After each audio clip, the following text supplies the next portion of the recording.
জিয়া রহমানের নাম নিশানা মুছে ফেলার জন্য ওনারা চেয়েছিল শহীদ প্রেসিডেন্ট জিয়া রহমানের পরিবারকে ধ্বংস করার জন্য।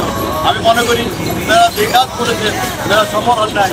আজকে শহীদ প্রেসিডেন্ট জিয়া রহমানের উত্তরসূরি তারেক রহমান আরও অনেক বেশি উনি মেধাবী হয়েছেন, অনেক বেশি উনি জ্ঞান অর্জন করেছেন এবং উনি লন্ডন থেকে যে রাষ্ট্রের চালানোর জন্য বা রাষ্ট্র পরিচালনা করার জন্য বা বাংলাদেশকে একটি সুখী সমৃদ্ধশালী সাম্য এবং ন্যায়ের গণতান্ত্রিক যে বাংলাদেশের যে স্বপ্ন শহীদ প্রেসিডেন্ট জিয়া রহমান দেখেছেন সেটা বাস্তবায়ন করার জন্য উনি অনেক জ্ঞান অর্জন করেছেন। তা আমি বলবো ওনারা আমাদেরকে শেষ করতে চেয়েছিলেন, আসলে আমরা শেষ হই নাই।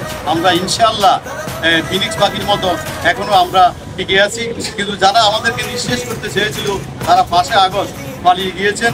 ওনারা আর বাংলার জমিনে আমার মনে হয় না কখনো ওনারা ফিরতে পারবেন এবং সম্মানের সহিত ফিরতে পারবেন, এটা আমি আসলে বিশ্বাস করি না।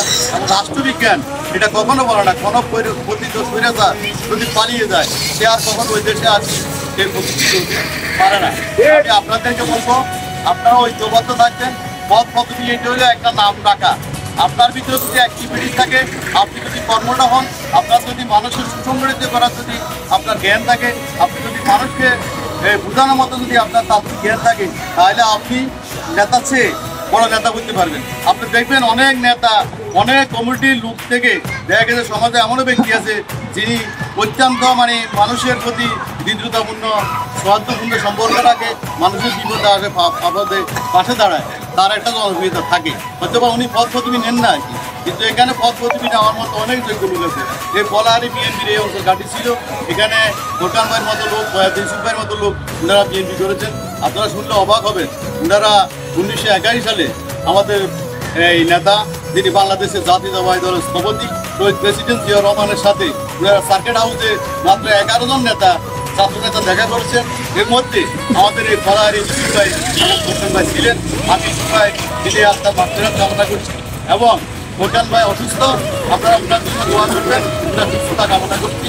আগামী দিনে বাংলাদেশ হবে সাম্য এবং ন্যায় বিচারে, আগামী দিনে বাংলাদেশ হবে আপনার সন্ত্রাসমুক্ত, আগামী দিনে বাংলাদেশ হবে আপনার দরিদ্রতে বৈষম্য আওয়ামী সৃষ্টি করেছে বৈষম্যহীন একটা বাংলাদেশ হবে, নেতার একটা বাংলাদেশ হবে।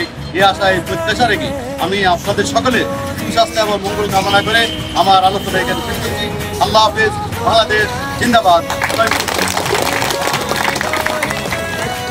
আমাদের তারুণ্যের অহংকার তারেক রহমান আত্মীয়দেশে বিজেপি বাংলাদেশি এই আশায় প্রত্যাশা রেখে আপনাদের সকলের সালাম শুভেচ্ছা।